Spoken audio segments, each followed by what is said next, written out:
Okay, let's have some fun with division of rational expressions. So if you look here, I have a fraction, they're connected by division. The key concept I'm trying to get across is you understand there is no such thing as division in fraction world. You have to rewrite this statement as multiplication. So you leave the first fraction alone. So I'm going to just recopy the numerator and recopy the denominator. You change division into its operation multiplication. They go hand in hand. And what you do is you take the second fraction and you do its multiplicative inverse. It's reciprocal. You take the c plus 6, you move it to the numerator. You take your c squared minus 36, you move it to your denominator. So that's the first step. If you listen to the song, dividing fractions easy as pie, flip the second and multiply. I did exactly what it said. It said flip the second fraction, multiply. Now we're back to multiplying fractions is no problem. Top times top, bottom times bottom. Do you really want to multiply a trinomial times a binomial? And a binomial times a binomial? Heck no. So that's why the song says, before you start to multiply, factor first, then divide. You need to factor because you do not have multiplication. If you look, a trinomial, a binomial, a binomial, a binomial, that is not multiplication. So I hate to tell you, you cannot do division. We need to rewrite. So we're back to our factoring skills. Now I want you to understand, never in the directions does it say factor. It says simplify. This is all the concepts you have learned that you're mastered, that you're now applying. You have to know. If I want to divide and this is not connected by multiplication, that's why I learned to factor. Okay, first rule of factoring is GCF. Do we have a GCF? No. There's obviously three terms here, so it's a trinomial. So I'm going to put it here. I'm going to put my two parentheses. C squared is C times C. Oh my, I got to multiply to 24.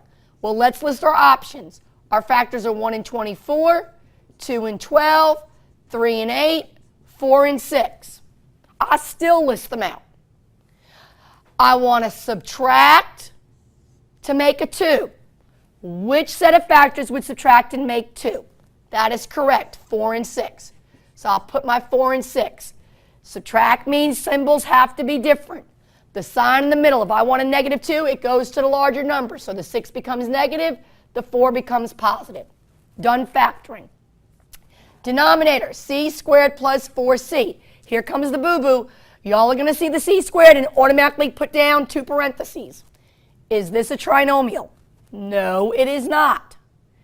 This is not difference of perfect squares. It doesn't have a difference sign. So remember, what's the first rule of factoring? That's right, it's GCF. What do these terms have in common? They have the letter C. So I'm going to pull out a C, tell me what's left. Okay, I'm going to write it so I do it. C squared divided by C is C.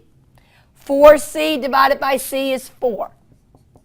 All right, times c plus 6. All right, is there a GCF? No. Is it a difference of perfect squares? No. Is it a trinomial? No. It can't be grouping. It doesn't have 4 terms. And it is not a sum or difference of perfect cubes. 6 is not a cube. This binomial is in lowest terms. It's in factored form. So what Ms. Black's going to do is I'm going to put it in parentheses. So I remember I can't take these terms apart. They're glued together. All right. C squared minus 36. Oh, that's obvious. That's a difference of perfect squares. So I know when I factor it, I'm going to get my conjugates. I'm going to get C and C, 6 and 6. One gets a plus, one gets a minus.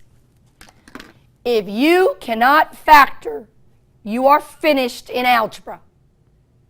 And I say that sincerely. Factoring is so important.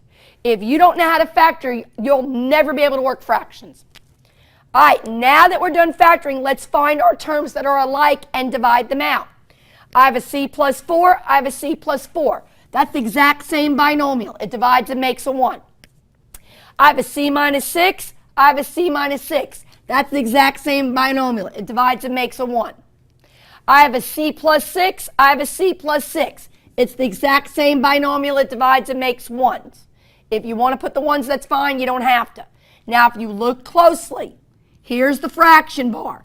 Everything canceled out of the numerator. You do not leave the numerator of fraction blank. We've talked about that. Because we're doing division, that means the numerator would be a 1. In the denominator, we have the letter C. And that is your quotient. There's nothing more to this than taking your time, being neat and organized, and knowing your rules of factoring. All right, next module is coming up to add and subtract. See you then.